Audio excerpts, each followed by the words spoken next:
Hello, hello, hello. Oh, hang on 2 seconds. I'm just going to check we are all systems go in the group. Just give me a sec. I'll refresh.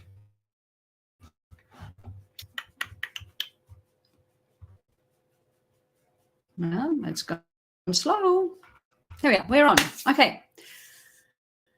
Brilliant. So if you are watching this on replay, let me know. And if you're watching it live, let me know. It'd be lovely to talk to you. Hello, somebody is watching live. Let me know who it is. Say hello to me. Are you watching with your dog? Yeah, don't make me feel all lonely sitting here by myself talking to the screen. Please say hello. Another person, say hello. Let me know if you're watching with your dog. What's your dog called? Otherwise, I feel very, very lonely here all by myself talking to something. Is everything okay with everybody? Connection's okay. I see it looks like I've only got one little bar. Unable, connection is unstable. All right, I'm going to shut some stuff down. Wait a minute. Hopefully, that might help. I've got lots of things open here, so that's probably not helping the situation. All right. Okay. Hang on. Oh. Joe. Hi, Joe. Joe says, Highness, I've just arrived outside the pet shop and will follow up later. Oh, thanks for letting me know, Joe. It's great to get some, at least know somebody's watching and saying hello. Today we are talking about dogs that get upset before you walk out the door. So if you've got any questions as we go along, please ask them. Let me know. That's what I'm here for. But yes, so dogs that get upset before we walk out the door. So before we talk about what to do about that, we have to examine what it looks like. So we have to also ask does the dog have an expectation that they are coming with us? So they're excited as opposed to anxious. And because of COVID lockdowns, because of all the work from home things, people probably are home a lot more than what they used to be 5 years ago. And so when they do leave, often the dog is coming with them. And also, if you've got a separation anxiety dog, you may be managing your absences, taking your dog with you as much as you possibly can while you do some training. So there is that element of, is my dog anxious, or do they think they're just coming with me? And so they're following us to the door because they're like, hey, we're going out somewhere fun.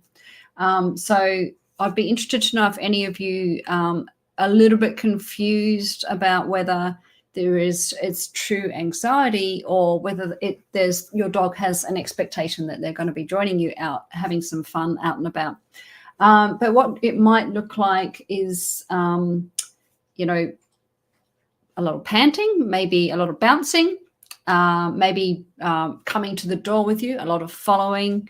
Maybe they might try to block you at the door because they're kind of wanting to get in your face in terms of, hey, don't forget me, don't forget me, don't forget me. So there is that element. So it might look like that. Or a dog that's really, really anxious might, again, a lot of panting, a lot of drooling, but they might shake. They might be like that. And very, very scared and nervous because they don't want you to leave, because that means they're going to be home by themselves and they're going to freak out. So we do need to pretty carefully have a look at the dog in front of us and what might be going on for them. My dogs will follow me to the door because they're nosy, but they're not anxious. But some dogs know what it means when they're going to be home alone. And so what we need to look at is the why behind it. What do they think is happening? Do they think they're coming, and that is why they're coming with you and following you and maybe exhibiting some behaviors that look like anxiety but aren't?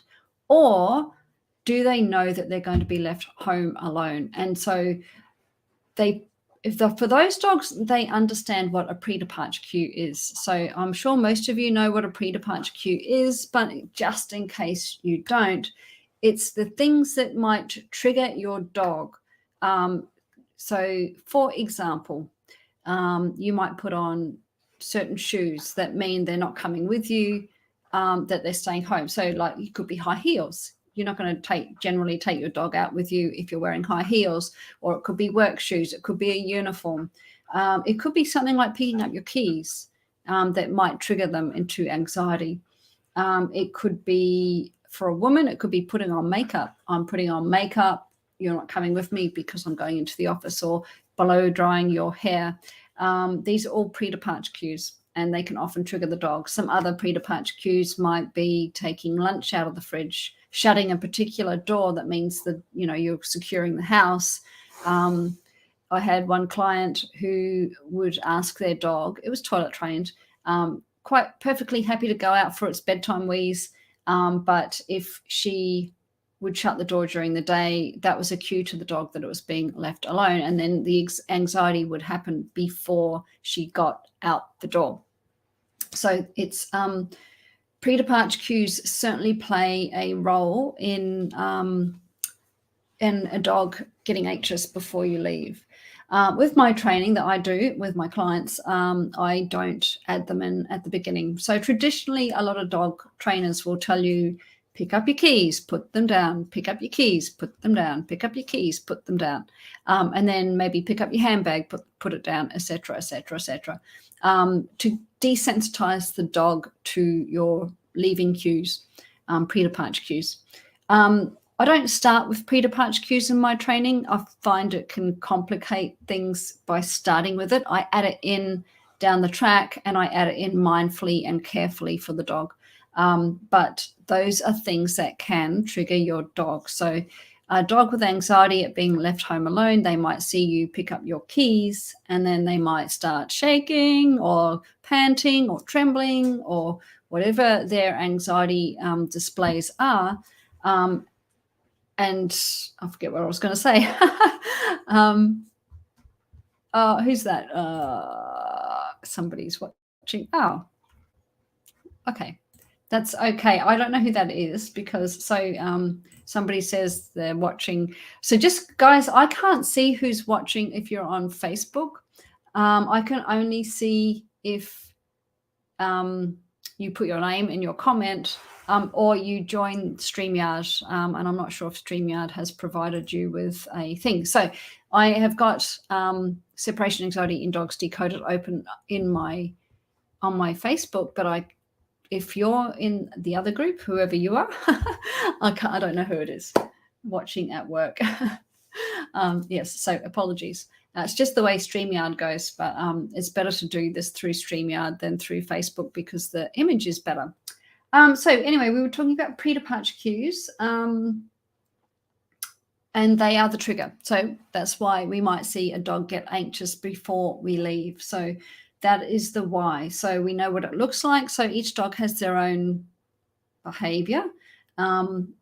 Maybe their tells. They might, if a dog is anxious before you leave, as opposed to excited. So my dogs get excited because they think they're coming with me. But a dog that is anxious because they think they're going to be left alone will show you different displays. And largely most of you will know the difference between that. But sometimes it's confusing. Sometimes that line, sometimes a dog that's excited might look the same as a dog that's nervous. So one of my dogs is very noise phobic, and this is separate. He doesn't have separation anxiety, but he would display behaviors like trembling. And actually his former owner, his former dad, would get ready for work. And he would be, making his lunch at the kitchen bench. So pre-departure cue, he would be wearing certain shoes, pre-departure cues, certain socks, and blah, blah, blah, blah, blah. And while Mr. Big doesn't have separation anxiety, he does have noise phobia. So poor Mr. Big was watching his dad getting ready for work and was shaking like that. So he's a very nervous boy when it comes to noises. So it was really hard for him. But his sister will shake as well. So you might interpret that as anxiety, but for her, it's excitement. She is literally like this, shaking with anticipation. So obviously we need to look at the dog in front of us. We need to look at the context. She shakes with anticipation when she's excited when I take her out in the car. So she's excited about that. So if you're unsure whether your dog is anxious about you leaving before you leave, or excited because maybe they think they're coming with you, I guess you need to know it in particular for your personal circumstances and your dog's circumstances. But largely, most dogs understand. They are watching us all the time. They know exactly whether they're coming with us or not. Generalizing, but most dogs know when they're coming with us or not. The only times they might not be knowing that is when you're managing your absences, which you should do anyway. But when you're managing your absences, and so the dog is never left alone, but you're doing training. So for example, by the time people come to me for help, they're usually managing their absences or as much as they possibly can, which means the dog isn't left alone. And of course, there's no way to live. You need to be able to go out and have a life, right? So, but they are doing the right thing. They're making sure the dog is not left alone while they undertake some training. But because the dog isn't left alone, they're so used to coming with you that there's that expectation and that following and that, okay, where are we going now? I'm coming with you.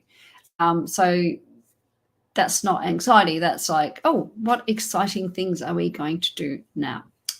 So, but the question is, if your dog is exhibiting signs of anxiety before you walk out the door, what do you do about it?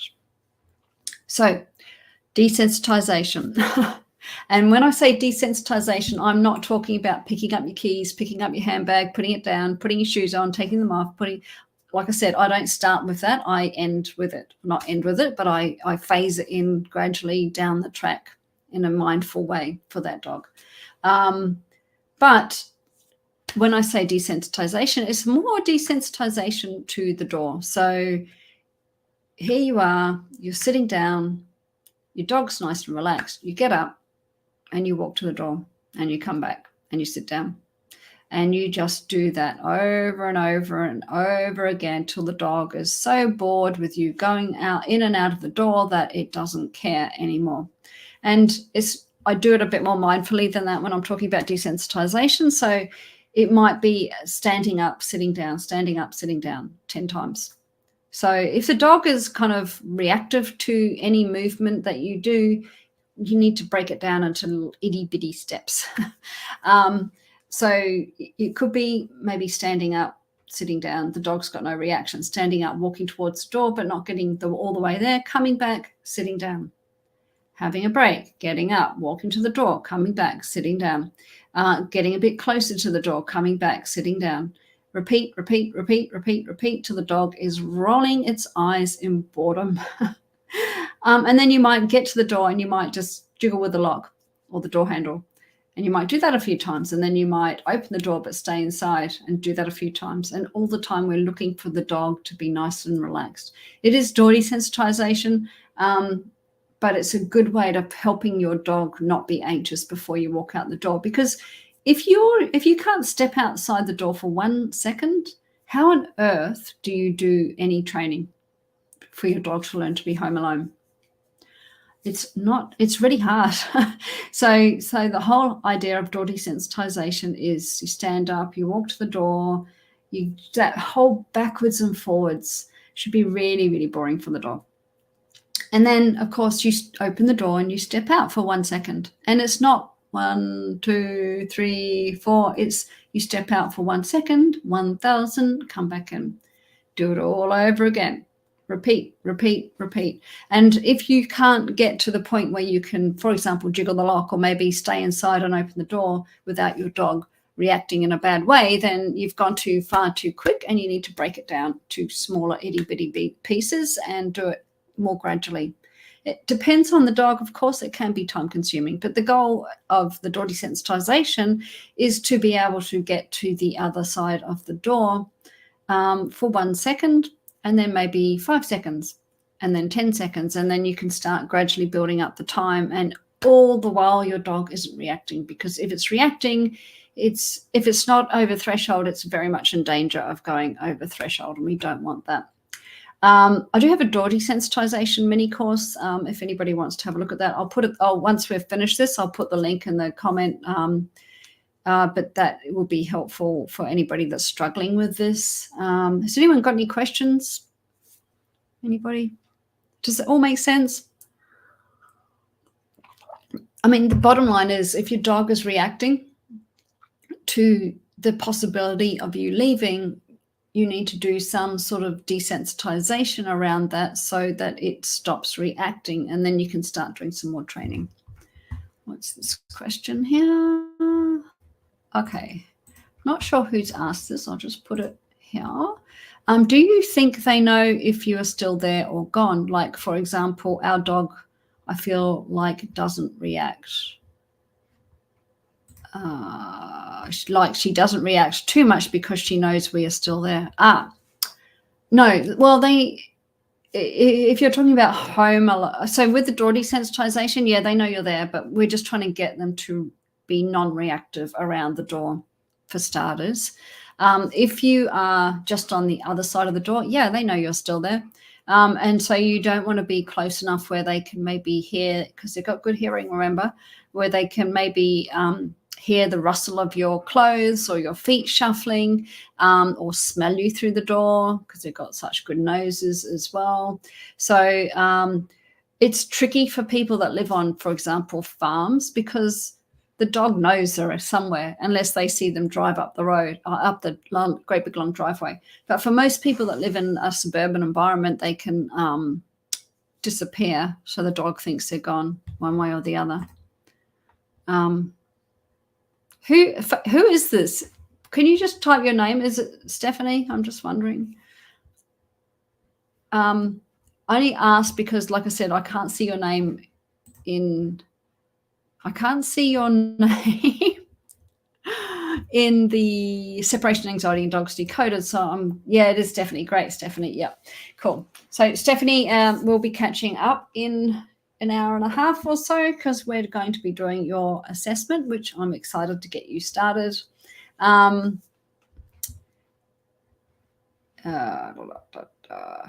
that. Yeah, it's just because it's StreamYard. StreamYard is really weird. And I'm streaming this. I'm using StreamYard because it enables me to StreamYard into my free Facebook group, which is Separation Anxiety in Dogs Decoded, the client Facebook group, which is Separation Anxiety Decoders, and also onto YouTube.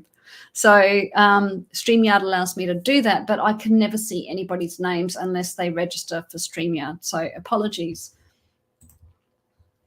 When we go for a walk in the morning, we put our shoes on and she gets excited. Yeah, because she probably thinks she's coming with you, because she knows we're going out. Yeah. When I train, I try to have my shoes and or jacket.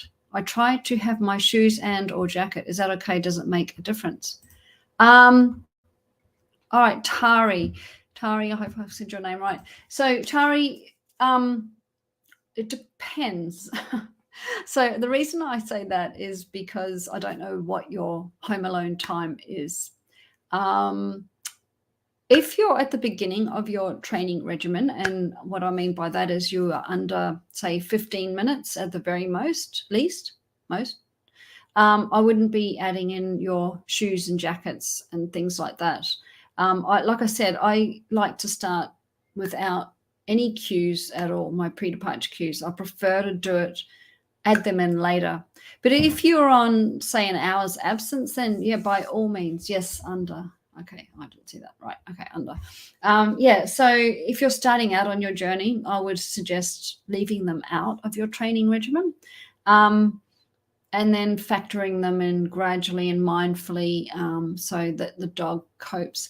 I find by adding them in later that dog hasn't seen them for a while, because you're building up your home alone time with them, hasn't seen them for a while, and then they're better able to cope when you do start adding them in, because there's not so much value in them anymore.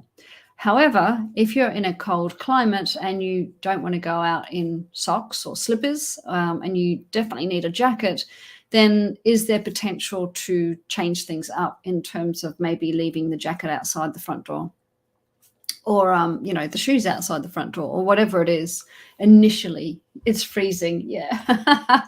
Exactly. Yeah. So as you beat me to it. So yeah, it is hard in colder climates, for absolute sure.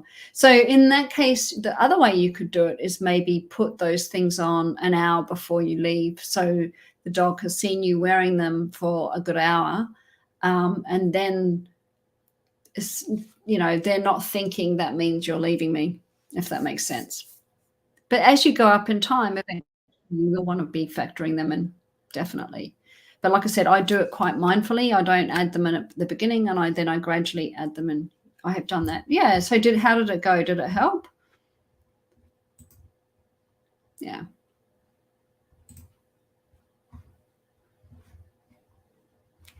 I'll wait till you respond. Yeah. And yeah, okay, so keep doing that. And you just want your dog to be non-reactive to you leaving, obviously. What time, home alone time, are you on currently?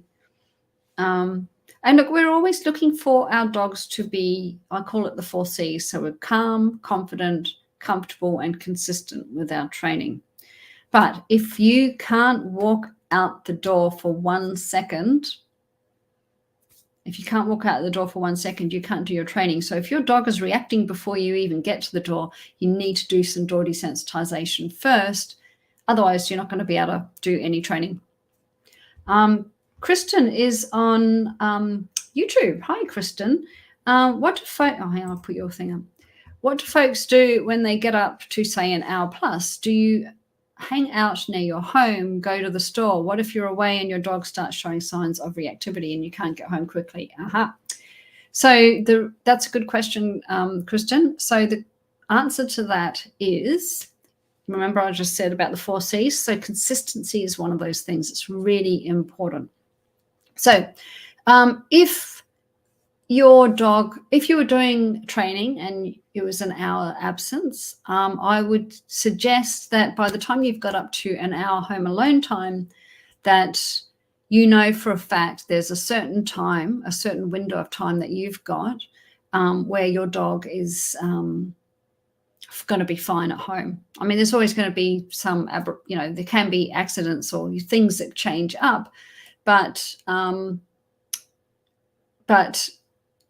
you've probably got a window of time where your dog can be okay home alone. So after that window of time where you're not sure, I would make sure I was in the vicinity while I was undergoing training.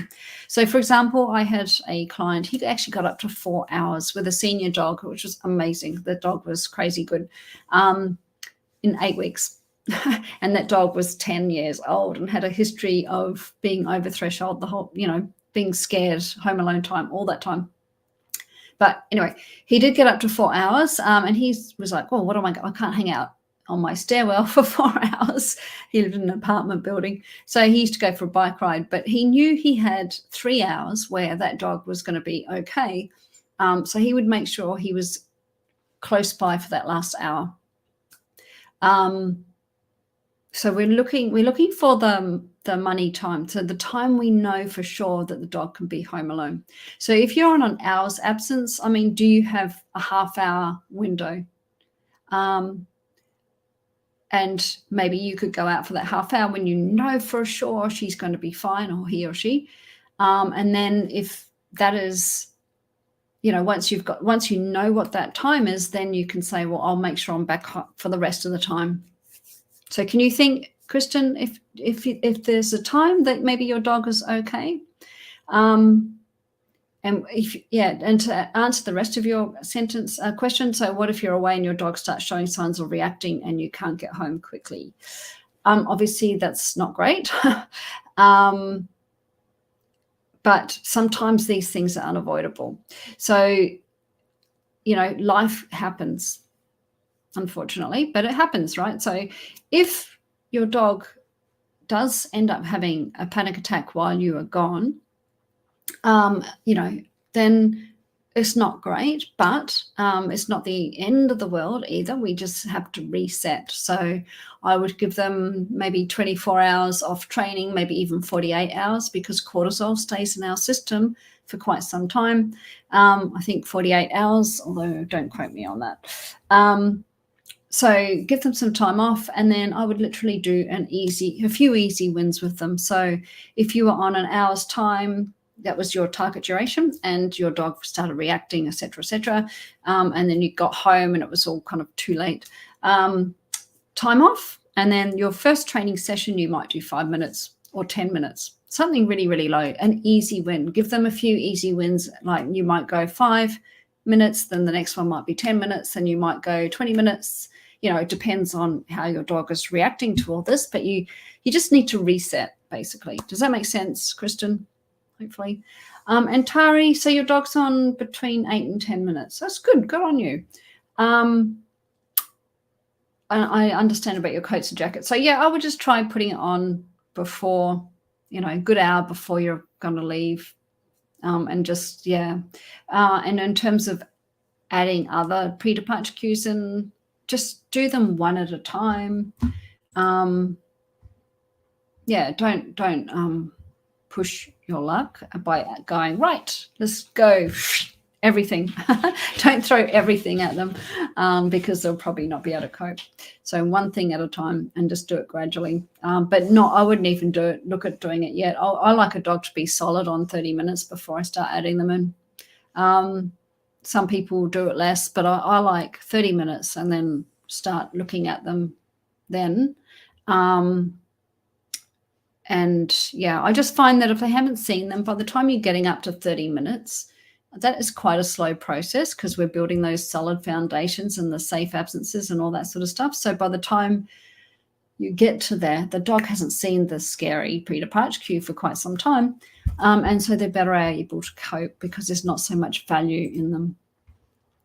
Christian says, yes, thank you. I'm home more often than not. Yeah, I'm a homebody these days. I think we all are, aren't we?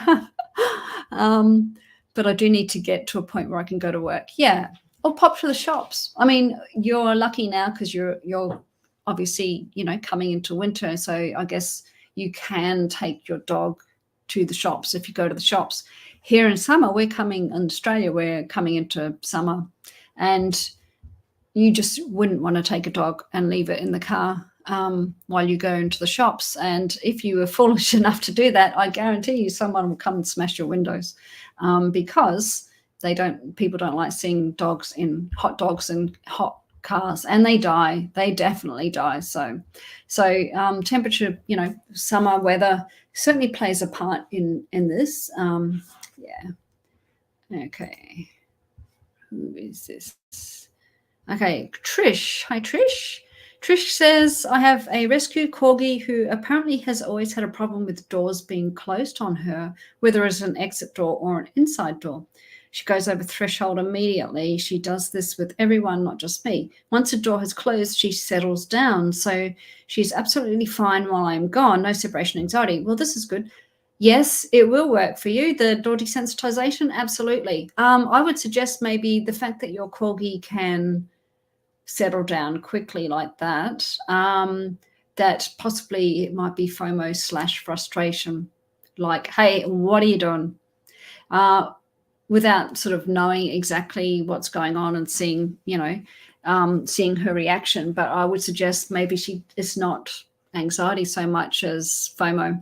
My dogs go absolutely nuts if, in the car. So I might take one of them out in the car and the other two are there in the car, but not with me. And they go absolutely nuts. And it's not anxiety, it is FOMO, frustration. And they, how dare you, how dare you, how dare you. So I guess the question with your corgi is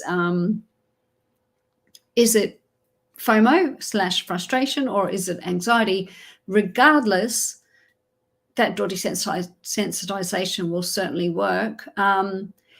you might, with a dog like her, and I don't use food with separation anxiety training. I don't feel like it helps the situation, but with a dog like her, maybe food, if she likes Kongs or treats or whatever, you might want to offer some food when that door is shut. But, before the door is shut. So, give us a distraction and then work on, do some training around that, of course, as well. But that might be something that might work if she's into her treats and food and stuff. Does that answer your question? Any other questions? And no drama, Tari. Yeah. Cool. Anybody else? I have some exciting news, and I did. You'll see in this group. There's in the face. Yeah, there's a schedule for in a couple of weeks. Actually, let me get the date because it's really important. So in 2 weeks' time from today, same time, Angela Ardolino, who is a health expert or CBD. She's an expert in CBD. Now, the reason I've asked her on is because so many of you have tried CBD oil for your dogs, and everybody's like, well, does it work or doesn't it work? There's so many questions around it. So I had an interesting conversation with her yesterday. She's a fascinating lady, and she knows the science behind it as well. So she does sell it, okay? But the fact is she understands the science, and she's going to talk us through CBD for anxiety and separation anxiety. And I think as many of you as can, I really recommend you come because you'll be able to ask her questions in real time. And I think that's going to be invaluable. But she's going to talk us through, does it work? How to dose it properly? I'll just touch on one of the things she said yesterday, which I found really, really interesting. When you do buy a product, it will say, well, give them this amount for this size dog, weight, whatever. And it is a guideline and it can be helpful. But she said if the dog is really, really severely anxious, then we have to maybe look at the dosage. So she had a Doberman. When it needed it, it just got a little bit of it. And then she had some little, I forget what she said it was, but, something that was about that big. She did tell me how much it weighed, but anyway, a lot smaller than the Doberman. But it needed, its dose was like 3 times or something. She'll tell you all this a bit better than I am. But yeah, so the dose for the little dog was more than the dose for the big dog. So it's going to be a really, really interesting conversation. I think you guys are going to love it. And we'll probably get her back again down the track to talk about mushrooms. Not magic mushrooms, but mushrooms to help with health and stuff as well. So I think it'll be a really interesting conversation. But yeah, so anybody with questions about CBD, come, or if you can't make it, send me an email. I'll put my email in the chat on the screen for you. roughdiamonds.net. Just bear with me. Send me an email if you can't make it, because you will be able to watch the replay. It's not for a couple of weeks anyway, but send me an email with any questions. Just put in the subject, just put CBD questions or something like that, so we've got them there. And yeah, come, because I know how many of you need, you're looking at CBD, you don't necessarily want to medicate, totally understand that. When is the CBD training? The CBD training is 2 weeks from today, same time. So for me, it's the 10th, it'll be the 24th, but if you're in America, it will be the 23rd. Just not sure where you are.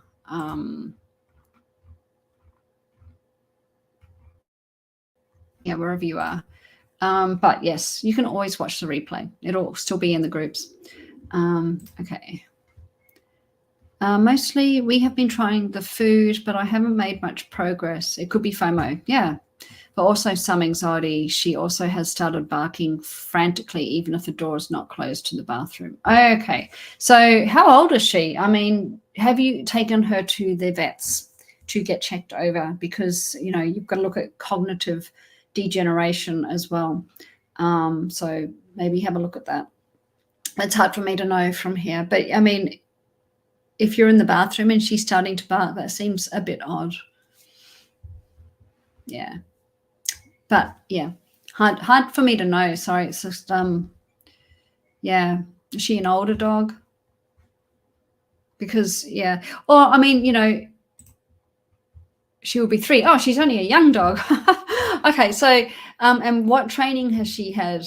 Because you know, is she getting enough exercise and enrichment? Is she demand barking? You know, why is she barking? I think for a dog like that, knowing what's behind it is really important.